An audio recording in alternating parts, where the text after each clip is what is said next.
Negosyo with Joe. Paano ba magsimula ng negosyo? What are the do's and don'ts? How do you grow your money?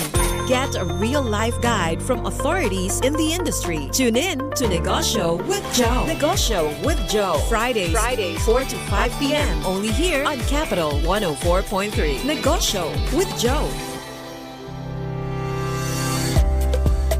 You're tuned in to Capital 104.3 Negosyo with Joe, guys. Thank you so much for tuning in. Again, wherever you are in the country or outside the country, that is. So thank you for following us for the past episode na ba tayo, Raf? 9th na tayo or 10th. Season 2 na tayo. 4th episode of Season 2 Negosyo with Joe. Siyempre po, ang pinaka-thrust, ang pinaka-advocacy namin dito sa programa is to promote entrepreneurship, to be more wise in terms of your investments, and of course, give you options on how to make your first million, so to speak.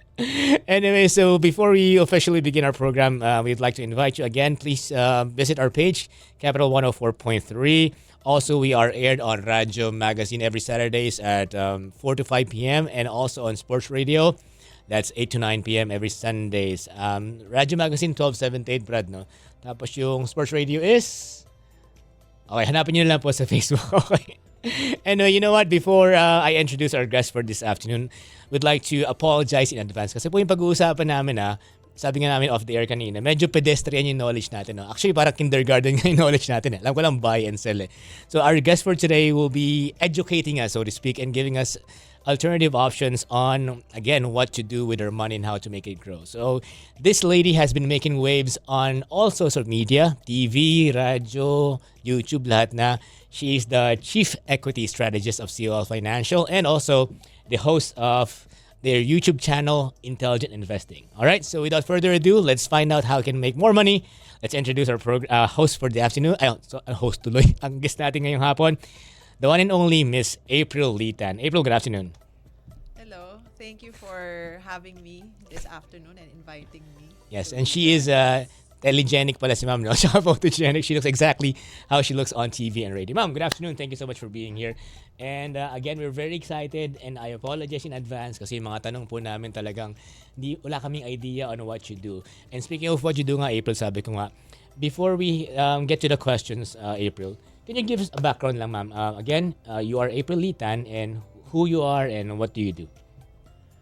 Okay, so my full-time job is yun na nga, I'm a Chief Equity Strategist. Ibig sabihin, yung like COL Financial, we're a stock brokerage firm. So ibig sabihin, kunyari gusto mong bumili ng stocks, ng mga REITs, mag-open ka ng account sa amin.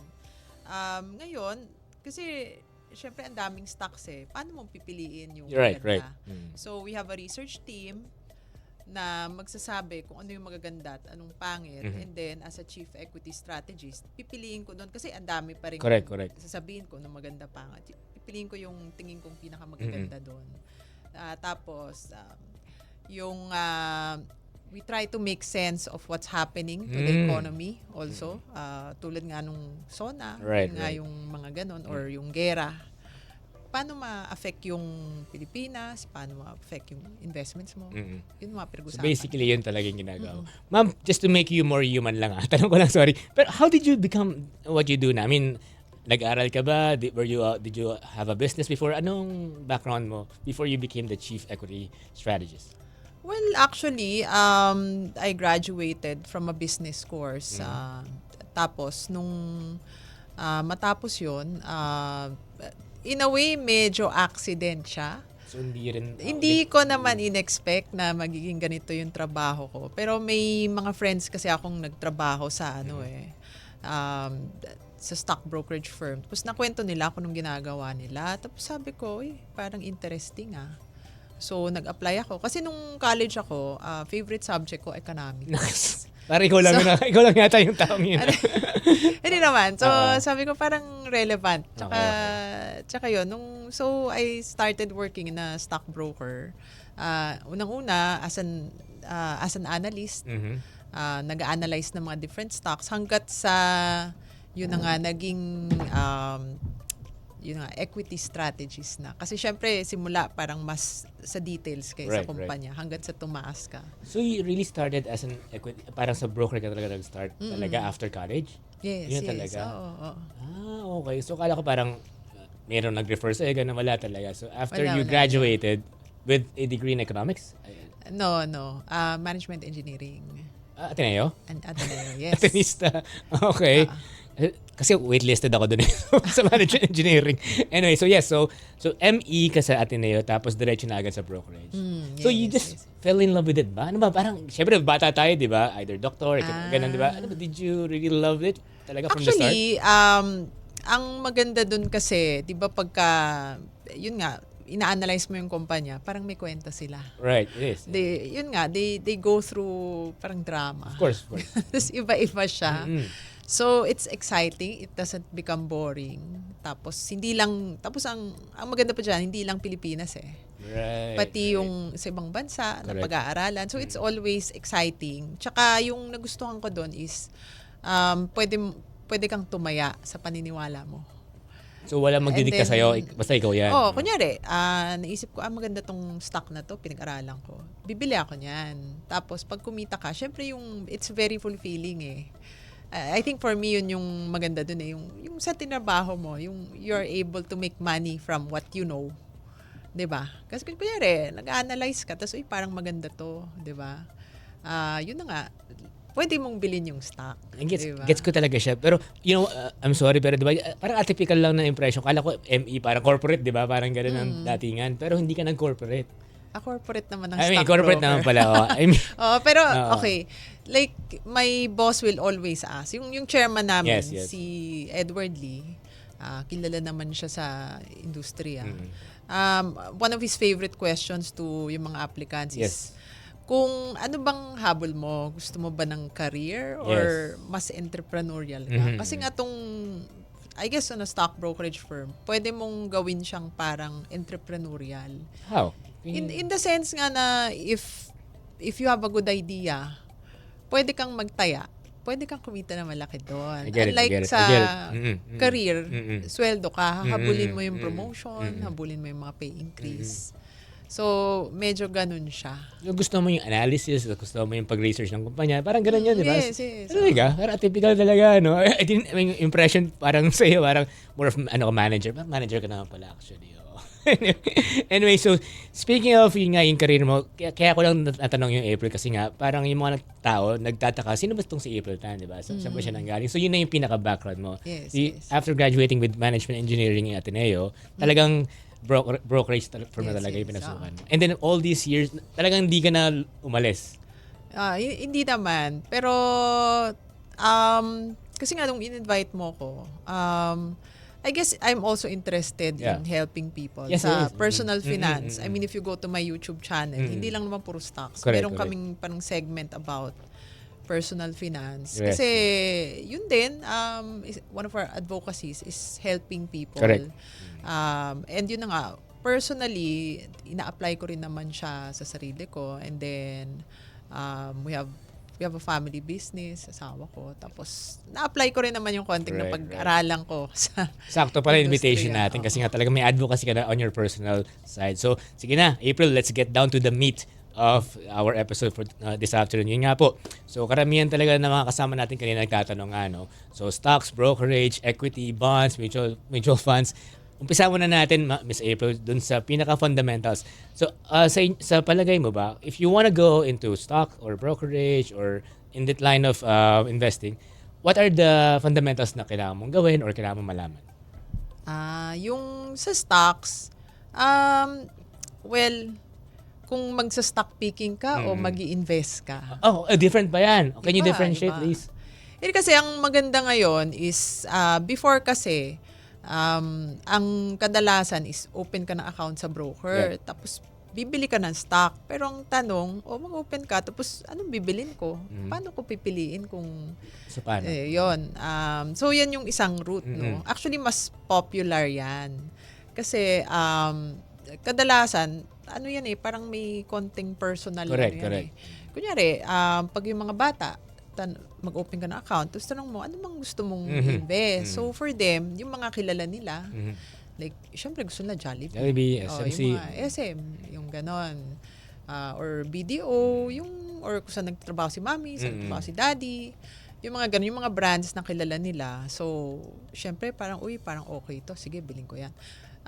Even for us, yun yung nakikita namin, yun ang gusto ng tao. Ang problema, minsan, di ba, risky rin siya. Kasi what if hindi maganda yung performance ng kumpanyang yan, tapos yan lang ang binili mo. So, ang maganda ngayon, may tinatawag tayong mga mutual funds. Alright. So, kung wala ka talagang alam, sa sobrang dami ng sinabi sa'yo ng mga tao, tapos hindi ka makapagpili, yun nga, meron tayong mga mutual fund. So, ibig sabihin ng mutual fund is, kaya siya tinatawag mutual, yung pera mo, let's say kahit maliit siya, ipupul siya with the money of other small investors. Tapos may fund manager. Bibili siya ng maraming stocks.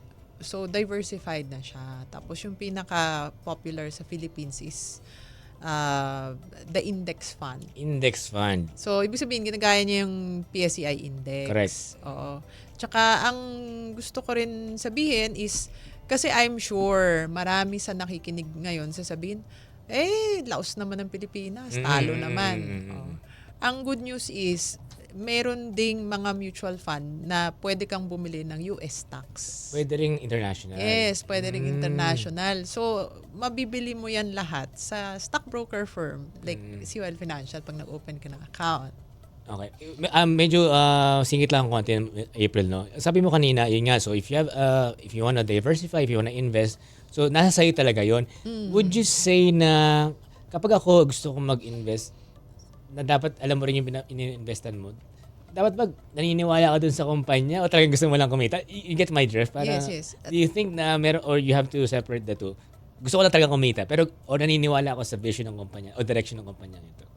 Actually, combined Combine. siya. Combined siya. Maganda rin naman na naniniwala ka rin dun sa ginagawa nila. Para yun na nga, may ownership ka. Correct. May pride ka na, kasi ganito, ganyan. May kwento ka. Correct. Ganun naman talaga siya. Yun na nga. Pero minsan kasi, yun na nga, at the end of the day, gusto mong kumita, di ba? Hindi naman pwedeng puro puso lang. Di ba? Vision. Ganyan. Kailangan may balance ng Right. profitability rin. So diba? far, siksik-liglig yung usapan natin. Nagdudugo na ilong ko, guys, sa dami ng mga terms na ginamit ni April. So sige, follow-up question naman ako dun sa napag-usapan natin so far. Halimbawa, so naglagay ako ng pera ganito. Ang tanong siguro ng karamihan, ma'am, meron bang timetable yan? Bawa, isang taon lang ako maglalagay dyan o kahit kailan ba pwede ko na i-pull out yan, ma'am, or ganun? Well, actually, theoretically speaking, yes, in theory. Pwede mo naman anytime i-pull out. Pero kung gusto mong, if you want it to work, Right. dapat ang i-invest mo is pang long term. Like, isipin mo it's more for retirement. Kasi,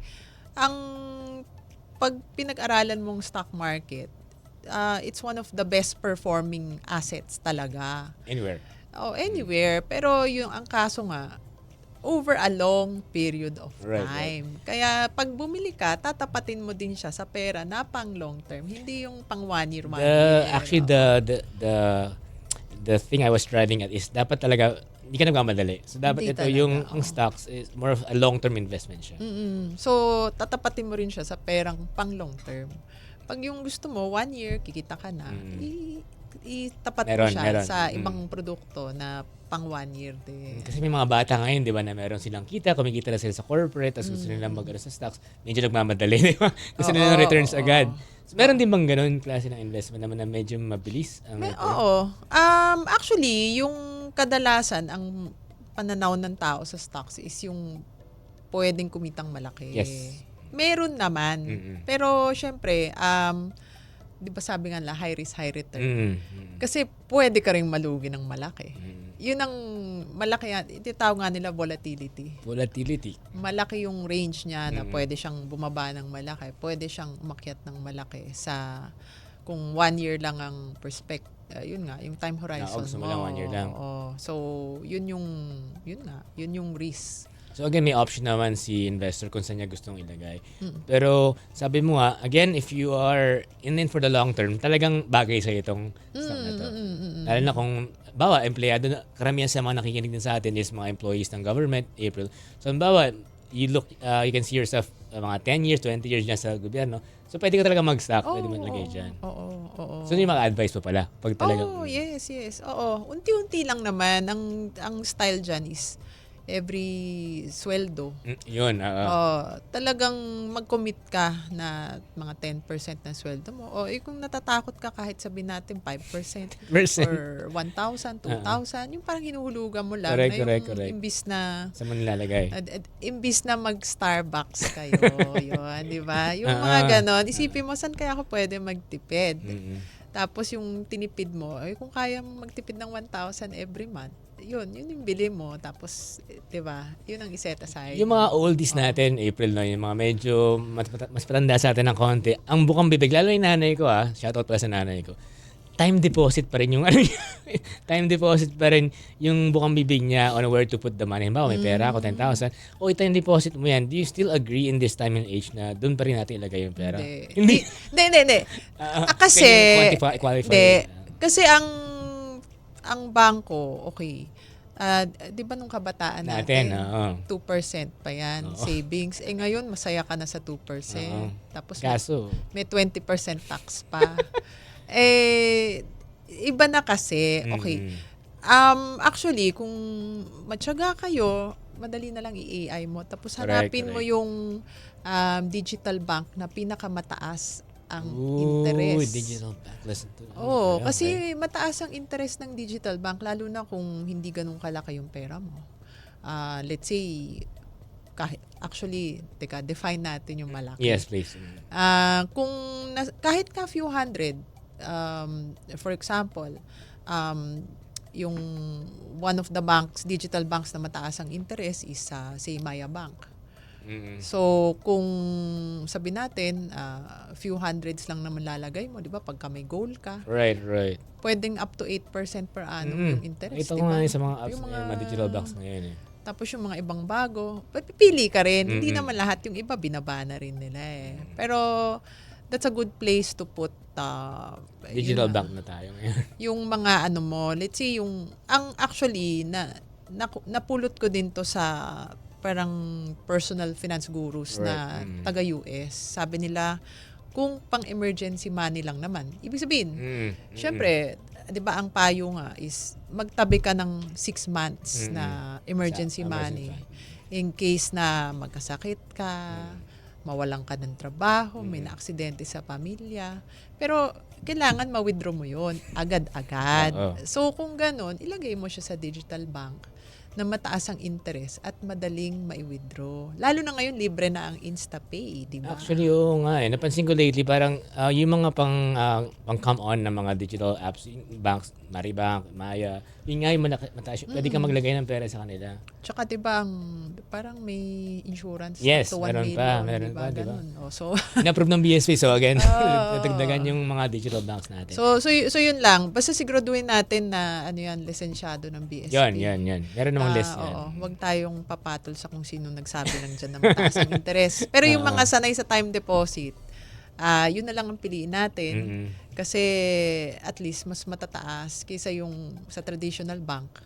Ang traditional bank, bagay yan sa mga malalaking pera. Yun. Let's see, milyonan, yung mga milyon-milyon, yun makakakuha sila ng mataas na interest. Kaso kung 10,000 na ayun nga, kung maliliit lang, mag-digital na lang tayo. In a way din na parang if you're going to invest talaga in stocks, specifically April, parang you have to really know yourself din, di ba? Parang patient ba ako or impatient ba ako or gusto ko pang or nervyoso. Nervyoso ka ba? Yung risk mo rin ganun, di ba? Kasi ang daming variables na when you watch the news, when you read the papers, di ba? So parang may matter of self-awareness bago ka tumaya kung saan man, parang ganun, no? So would you advise the same thing? So parang ano ba yung nervyoso ka ba kung hindi? Yes, magkapanik ka ba agad, parang ganun? Oo. Pero balance din Parang siguro, kung nervyoso ka, pag-aralan mo mabuti at kung acceptable naman sa'yo, di ba? Yung in-laws. Oo, yung ganun. Pwede naman control mo yung size mo, liitan mo, tapos sipin mo pang long term. Makukontra ng konti ng pag-aaral. If I have absolutely zero knowledge, April, on, again, what we're talking about right now, stocks and investing, where should I go? Maybe we could go to you, parang gano'n. I mean, what's your advice? Kung sa isang, bawa kami, sahuran, meron kaming extra kada buwan na itatabi, saan kami pwedeng pumunta or sino pwedeng makausap? Or we could probably go to COL. Yes. Yun din talaga. Kasi wala kaming alam eh. Siguro one of the first things na pwede nyong gawin is, parang pagjejeta yan. Hindi. Ay, analogy ng diet, okay. Dati naikwento ko yun eh. Actually, yung isang effective sa akin na pagjejeta is, yung nililista yung kinakain everyday. Tapos pag nilista mo, masisilip mo dyan, ay ano kaya pwede kong tanggalin dito na nakakataba. Na hindi ko naman siya mamimiss. Alright. 'Di ba? Kasi tapos hindi mo siya mamimiss. Hindi, tsaka pag 'di ba yung may tinatawag tayo na total calories lang na kailangan mo per day. Pag magpapapayat ka, let's say 1,800 calories. Pag papapayat ka, di ba mo gawin mong 1,500, 1,300, yung gano'n. So, tapos titingnan mo yung mga kinain mo, ano kayong pwede kong tanggalin? So, yun, let's say, sabi mo, ay, wala akong pera, wala akong pang-invest. E di, ilista mo lahat ng ginagastos mo. Tapos, ano kaya dyan ang pwede kong tanggalin? Yun na nga, isa na pag-usapan natin is, let's say, mahilig kang mag-Starbucks. Di ba, na-stress ka? Di ba, sa Starbucks ako, ganyan, or whatever. O gym. Nalagay sa pera sa gym. Ayun, or let's say, yun nga, nag-gym membership ka, hindi ka naman pumupunta. Di ba? Sayang 15,000 mo, Brad. Ayun. Or ano pa ba? Hindi, sa akin ang na-notice ko yung postpaid plan. Postpaid plan. Na sobrang laki.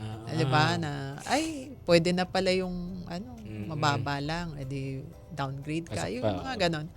So I think yun yung, yung essential. Maghahanap ka kung saan mo siya makukuha. Na kahit konti, okay na. Tapos pag nagka-bonus ka, mag-promise ka na, sige, itatabi ko muna yung, imbis na isipin mo sa may gagastos ang bonus mo. I really get your point. Yung mga maliliit na ganon, yun ang, I guess mentally, make yourself, commit na I'm doing this for me. Para sa... It takes a lot of discipline. Parang, if I were to summarize what you're trying to say now, kailangan disiplinado ka rin in this venture. Pero yung maganda doon is, pwede mo actually siya i-automate eh. Kasi yung sa bangko, pwede mong gawin, mag-open ka ng 2 or 3 accounts. Actually, 3 accounts ang ideal. Una is your salary, yung sweldo mo, payroll account. Mag-open ka ng second account, yung mga essentials mo. Alright.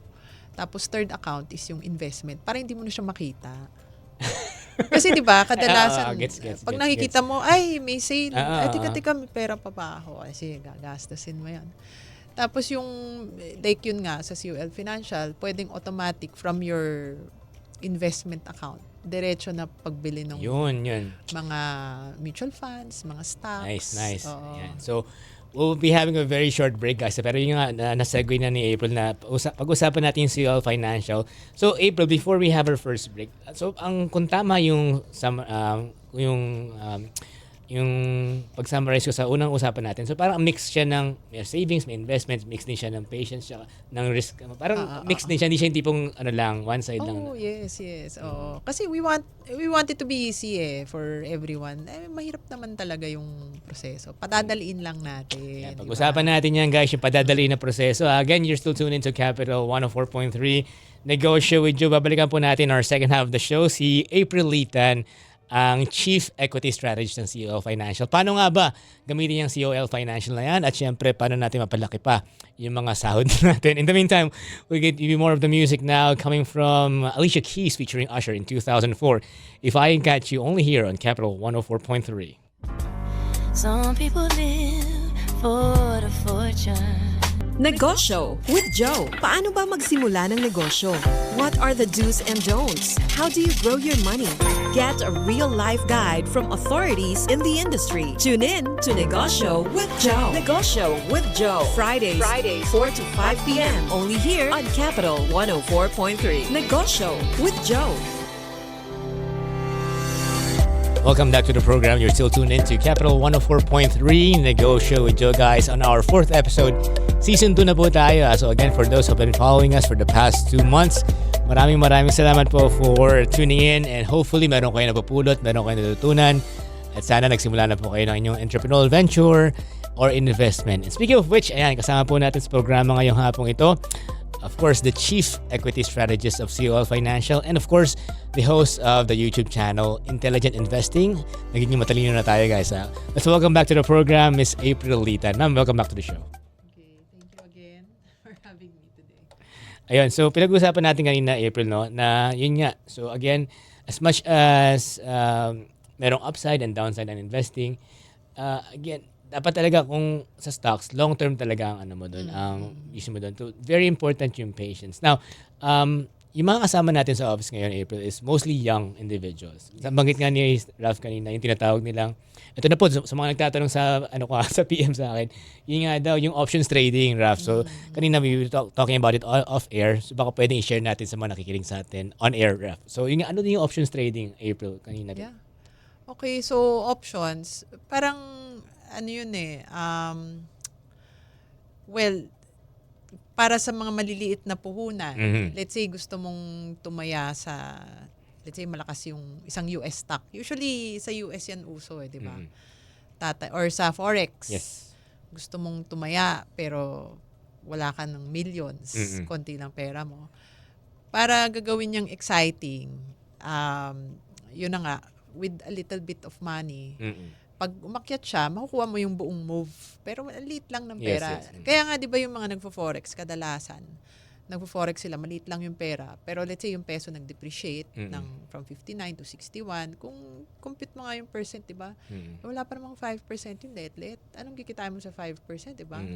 Pero yung mga nag-options, yung mga bumili nun, may parang leverage factor siya na tinatawag. Nagmumultiply yung kita. So, pwede siyang times 10. So, pwede kang kumita 50%. Correct. Ganon.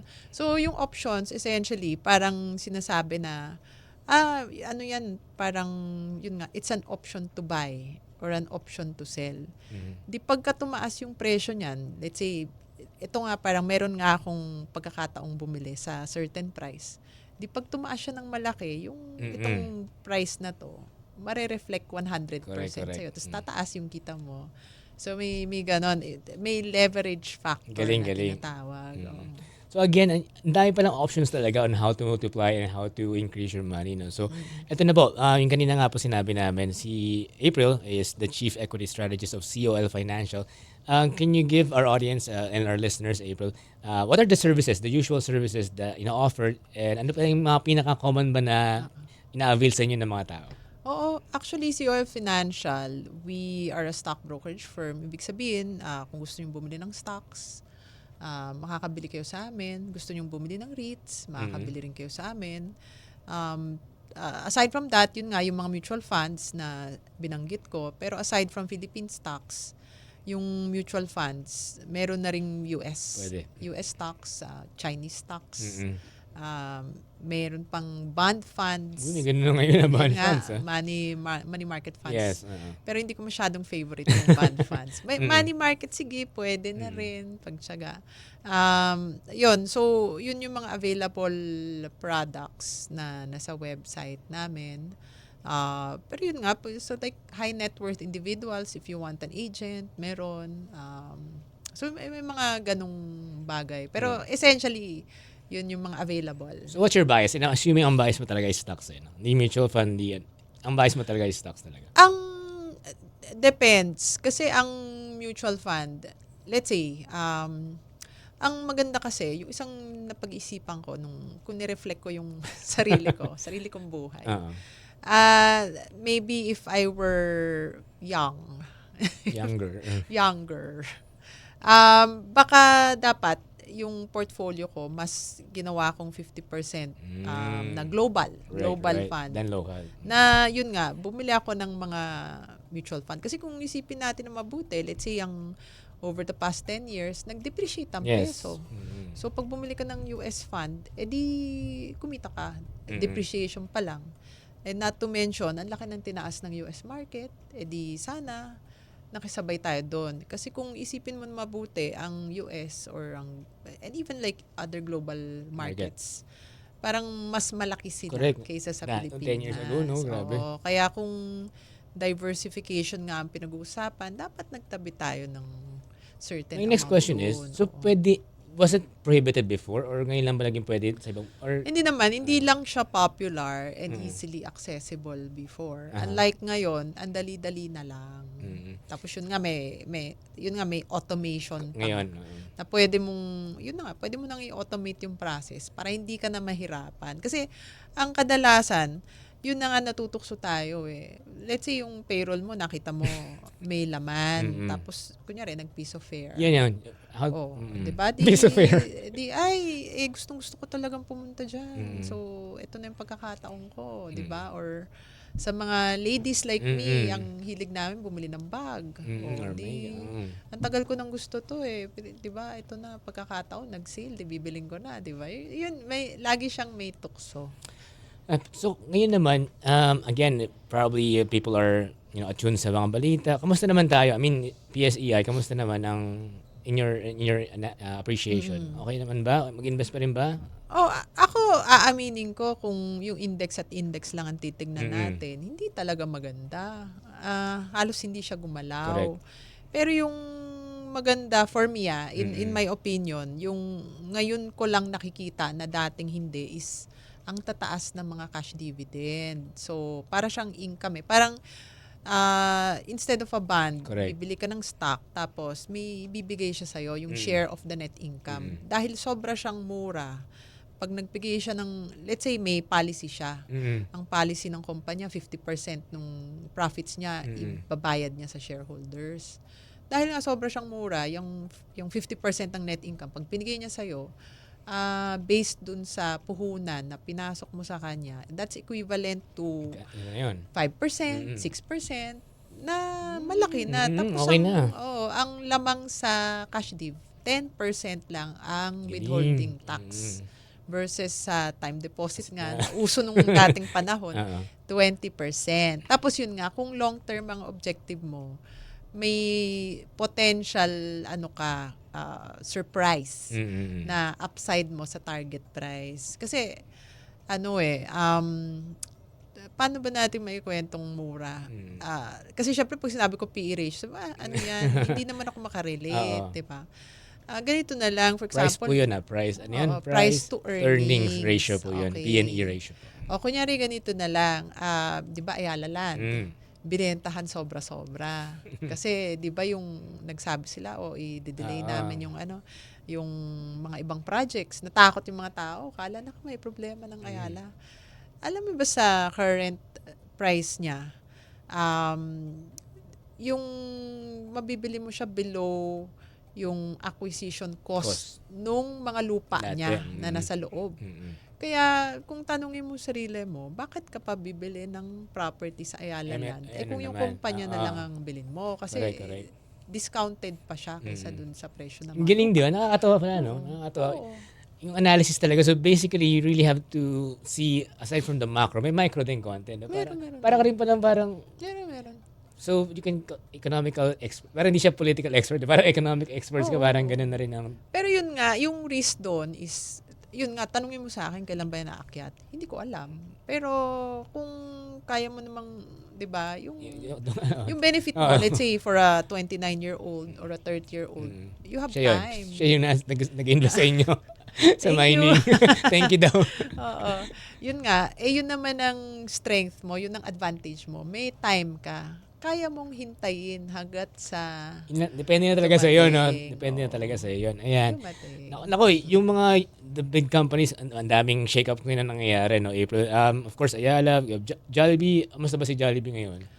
Ang Jollibee, okay naman. Kaso, di ba, affected nga sila ng gera. Kasi tumaas nga yung mga presyo ng Sobra. nung fuel, yung logistics, pati packaging, pati yung... 'di ba, cost of beef, lahat, cost of chicken, cost of what, lahat cost. Kaya yung margin humina. Pero wala namang problema si Jollibee. Wala namang problema sa benta, malakas. Tapos yun nga, one of the things we like is may balak siyang spin off yung foreign. Yes, yun nga yan. Yung foreign, ano nga ba yun? Marami, actually, ang Jollibee, 'di ba dati, ang alam lang natin is the Jollibee restaurant. Pero alam nyo bang sila rin ang may-ari ng Mang Inasal? Sila rin ang may-ari ng Highlands yata or Highlands, CBTL. yes, Highlands. But before that, Chowking, Mm-mm. Greenwich, Mm-mm. yun yung mga Filipino brands. But then, lately, the past few years, nagsimula before the pandemic, bumibili na sila ng foreign brands like Smash Burger, CBTL nga. Okay. Oo. So, marami. Tsaka may parang, yun nga, the Highlands. And even Tim Ho Wan. Okay, So, rin. and a lot of Dami niyang binili. Korean Oo. Korean coffee brands. Kaya in that respect, kasi sa amin bilang analyst, let's say pag nakasama lahat 'yan, Oo. inanalyze namin, edi isa lang yung lalabas Correct. na valuation. Pero pag hiniwalay mo siya, kasi ang foreign niya lugi eh. Mm-mm. Lugi pa siya. So as a whole mo siya, hindi siya yung foreign lang yung valuation mo kay Mas Jollibee. maganda na, Ah. ito yung foreign, hindi naman zero ang value Yes, niyan yes. eh. 'Di ba? Versus Philippines na yun nga malakas, mas maganda mong Yung ma-analyze. galing. April, please allow me to just go back to the definition. Paano nga ba sa mga hindi nakakalam, paano nga ba nagiging listed ang kumpanya? Ano bang ano yun ba yung basic question? Mag-IPO siya. Yung mag-IPO which Initial public offering. Yun. Parang debut niya. oo. And then ano mangyayari bago sila mag-IPO siya, ibig sabihin Initial public offering. ino-offer nila yung certain shares, percentage. Certain percent. Let's say, kadalasan, they want to raise capital kasi may maganda silang, let's say, growth opportunity. So, kailangan nila ng pera para ma-pursue nila tong growth na to. Kunyari, ikaw, negosyante, may naisip kang magandang negosyo. Or let's say, kunyari, nagtayo ka na restaurant para nakaka-relate yung mga tao, no? Tapos, ang lakas ng restaurant mo. Kaso, yung puhunan mo, pang 5 lang. Tinayo mo, let's say, tinayo mo yung 5, malakas pa rin. Di gusto mo na siyang gawing 10, pero wala ka ng pera. Correct. So, gagawin mo, punta ka sa stock market, tapos ikikwento mo, tingnan mo, yung Kikwento mo. 5 ko. Basically, tama naman, kwento mo doon. Ganito yung kita. Tingin ko, What pag if? ginawa kong 10, di invest kayo sa kumpanya ko. Parang ganon. Yun So, yung process. yun yung process. So, may dalawang mag-IPO actually, no? Si GCash nga. Yes. Saka Si mother company ni Mint. Mint. Mint Si is Mint. the mother company of GCash. Yun mag-IPO. So, parang exciting siya. Kaya nga, pero ilang percent lang ba ino-offer nila? For 12%. 12%. Pero 12% of a huge company, mga Malaki-laki yan. 600 billion Malaki-laki. peso company. So, malaki So, pa rin. abangan nyo yun guys. yung GCash. Ano ba yung isa? Vitro. Yung Vitro. Data Yes. center. But the Vitro is a REIT. Yun Yung nga, REIT. mas nagbibigay sila ng cash tips. Definition of terms lang, April. Ano yung REIT para sa mga nakikinig sa atin? Sige. So, ang REIT is a Real Estate Investment Trust. Real And- Estate Investment Trust. Okay. So, ang ng REIT, ang rules niya, for you to qualify as a REIT, kailangan 90% ng kikitain mo, isoli mo sa shareholder as cash dividends. Yes. Kaya ang kadalasan, ang REIT, Pwede ba yun? hindi siya nag-grow masyado. Oo, diba? Mabagal lang ang growth. Ang way ng REIT na mag-grow, like kami, analyst, ang tinatanong namin, si sponsor o yung may-ari ng 66%, meron ba siyang mga ibang mga assets na Correct. pwedeng ipasok? Mm-mm. Kasi kadalasan, ang gagawin ni REIT is bibili siya ng more assets. Correct. Na para dumagdag yung mga dividends. Pero maliit lang naman ang maasahan natin. Hindi siya fast-growing. But for Pinoys, I mean, this is a very popular product. Correct Kasi nga. nga, yung mga REITs natin, ang dividend yield, para nga yung time deposit rate, mga nasa 6% to 7%. So, syempre, for a lot of people, they find it very attractive. Tapos, pagka bumaba yung interest rate, tumataas yung presyo. So, na-attract din sila dito sa mga REITs. So, let me just pause you there, April. Yun nga po, so again, sa mga tatanong, para maging listed ang company, you have to have your IPO. Tapos, depende na po sila kung ilang percent nung kumpanya yung pwede. Ayan. So, baka kayo, meron kayong negosyo or product na gusto nyong i-list. Pupunta ka sa stock market eh. No? Sa PSE. Sa PSE. Oo. So, baka meron po kayong, sabi nga niya, meron kayong brand or meron kayong branch na 5 lang. nakulang yung pondo para maging 10 or 20, you can, may certain qualifiers naman yan, no? Oo. Para maging ano ka. Maganda like yun na nga, pwede naman siyang long-term goal ng Yes, isang yes. business di ba, na maging listed, no? Oo. Ayan. Sige, we have only a few minutes left, April. Napaka-compressed ng ating session today, episode today. Siguro, 2-3 questions na lang, April. Do you have, in your opinion at least, the major don'ts na lang siguro in your line of business? Major don'ts talaga na wag mong gagawin. Yung siguro ngayon yung mainit na lang na usapan.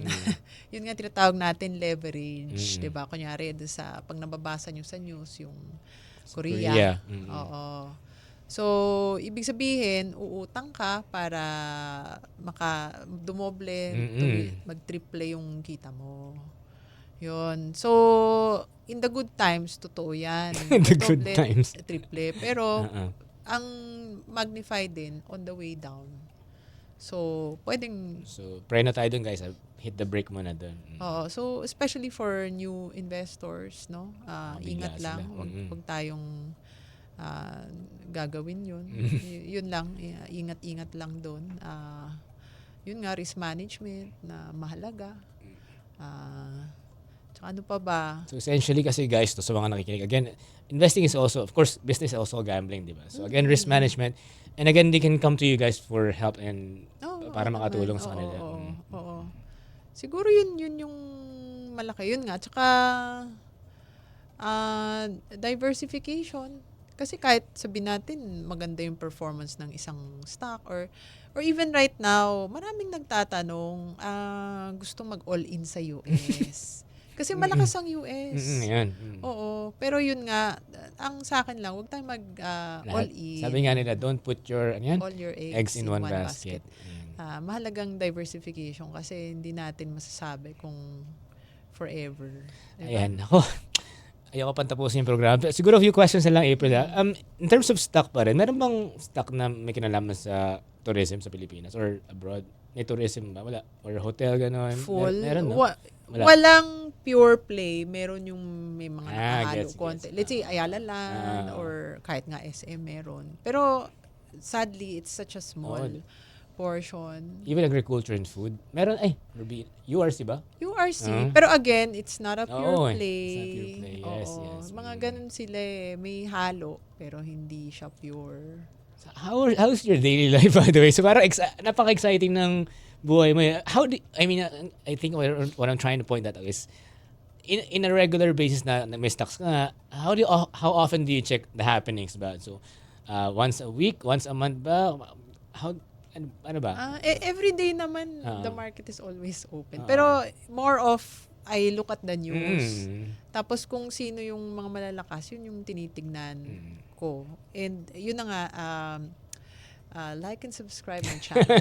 On a weekly basis. Weekly pwede na. I talk about the most happening news in the Philippines. Pero yung sa investment mo, yung monitoring mo, may nakalagay ka dyan, once a week pwede, or once a month, pwede mo nang i-check? Kung long term naman, once a month. Pero it's more of, once a week, let's say if you have certain stocks, para lang aware ka sa mga stocks na binili mo. Correct. May something going on, at least you can, di ba, what if may lumabas na balita, hindi pala maganda or maganda.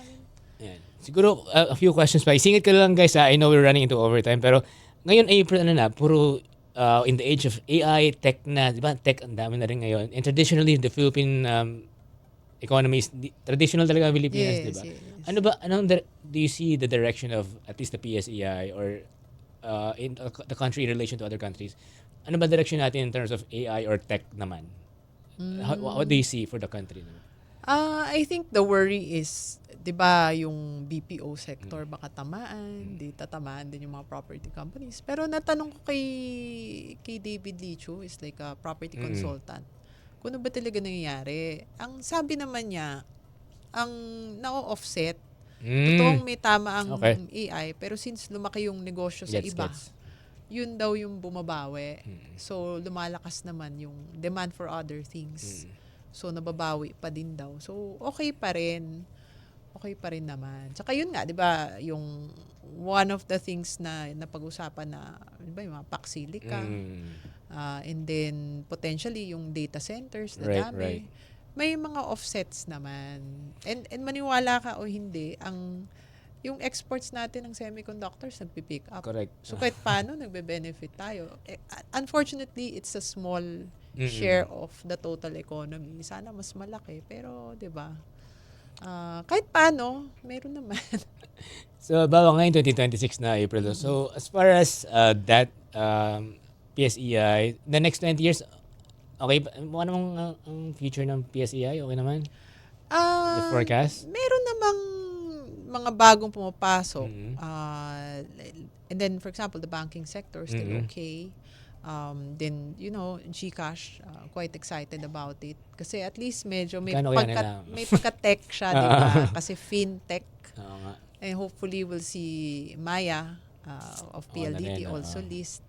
Di ba? Wala akong balita. Hindi, sabi nila gusto nila. Kaso nga, medyo nag-aalanganin pa sila kung magli-list nga sa Philippines. Kasi nga, yung valuation. Mababa yung presyo. Gets. Gusto nila mas mataas. Sige, kaya muna natin si Mint muna. So, kung maganda nga yung IPO ng GCash, baka sumunod si Kaya ba yan? Maya. Wala bang balita? Fourth quarter. Fourth quarter daw? No, September, na. October. Next few months. Kano kaya ang share? Pwede mabili kayo konti. Mabili para konti. Hindi kasi I guess ang tanong dyan is, naniniwala ba kayo na mas gagamitin nyo ang GCash sa future or hindi? It's a very good question actually. Oo.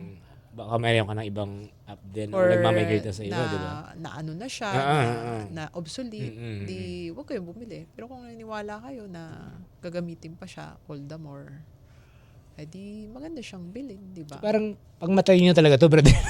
Sorry guys. Parang pangmatay. I mean, you have to be in the minimum is talagang nagbabasa ka, maalam ko sa nangyayari sa paligid. Aware din.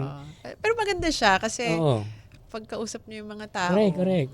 'Di ba? Kaya niyo siyang sabayan kasi Bili tayo doon. Updated. Bili tayo doon, 'di ba? Updated. So hindi talaga pwedeng kumbaga if I were to invest in something, hindi pwedeng wala akong alam na sige, bahala ka na diyan, hindi pwedeng ganoon. Yung worst case nga, yung sinabi ko sa'yo, yung mutual fund yun na lang. Tapos siguro i-mix mo kalahating Pilipinas, kalahating global, US. Tapos yun nga, tuloy-tuloy nyo lang, the discipline. Tapos sabi nyo, kahit akyat pa ba siya, sabi mo, hindi parang ano lang naman to, maliit lang siya. Kumbaga, I'm doing this for me. Correct. You know what, April, kaya natutuwa ako if you can see my face. Kasi nga, di ba, again, most Filipinos, in general, di ba, sabi mo, siguro discuss mo na rin sa channel mo na, talagang hindi pa rin tayo ganun ka-financially able. Yung mga Pilipino, karaniwang Pilipinos. Sabi nga ng PSA, 80% of Filipinos are still financially literate. Kumbaga, trabaho, sahod lang talaga ang ginagawa nila. So, again, hopefully you guys have learned a thing or two dito sa ating episode. At ito na, i-invite po natin. I'm gonna give the floor to April to please invite them. Of course, if they want to come over and contact you guys with COL. And of course, kindly promote your YouTube channel. Sige, go ahead. Yeah, okay. So, yun na nga, if you've decided na gusto nyo mag-invest, open an account with COL Financial. So, you can go to our website. We actually have a Facebook page and then you can chat there, just send a message and, people get in touch with you. Yun na nga, kung gusto nyong, try to learn first, no? Or at least be updated on what's happening. You can go to my YouTube channel. It's Intelligent Investing with April Tan. Tapos the handle is @AprilTanOfficial. Sa Facebook, alam ko may mga reels din ako. So, dami. Panurin nyo lang, ganyan. Kung feel nyo naman na parang okay, at least, no, pwedeng matutunan nyo muna kung agree ba kayo o hindi bago nyong gawin. And so again, thank you. Again, ulitin ko po, COL Financial. Si April Lee Tan is the Chief Equity Strategist. At syempre, meron din siyang YouTube page at Intelligent Investing. Ayun po, sabi nga po ni Ma'am, at least aware din, di ba? Hindi yung tipong oblivious ka sa mga nangyayari sa paligid mo. And essentially, dapat talaga aware, especially if you're invested ka talaga sa investing. Dapat talaga alam mo anong nangyayari sa paligid mo. Hi, so again guys, sobra na tayo sa isang oras yata, Boss Norben. So anyway, so again, we'd like to thank Miss April Litan. Ma'am, thank you so much. Thank you also for having me. Napunlakan tayo sa napakaikling programa. Ang dami nating mga phone-in questions dito, pero siguro you can just message her. Do you have, ayun nga, is that your page or sa COL yun? Pwede rin nun yata, no? Hindi, pwede rin sa akin. Pwede sa COL. Oo. Mahal po to, ma'am. Mahal po to. Mahal po to, guys. So again, if you wanna ask her questions, and of course, visit her YouTube page, Intelligent Investing with April Litan. And with that, sasara na po ang ating programa ngayon. Again, thank you so much, April, for gracing us with your presence today. Again, napakaraming nuggets of wisdom kung saan man nyo ilalagay yung pera ninyo. So una, mag-aaral muna ha. So wag pa dalos-dalos. And again, we'll see you again in our next episode. So thank you guys for tuning in. This has been Joe, Negosyo with Joe here on Capital 104.3. Pagkita-kita po tayo ulit next episode. Sama si Chef Tatong. Yan, Tatong rather. Alright, in the meantime, we'll leave you with this song coming from Chris Brown and Carrie Hilson back in 2000. You're tuned in to Capital 104.3. Again, thank you, April Litan. We'll see you again next time, guys. Thank you, Ingat. God bless.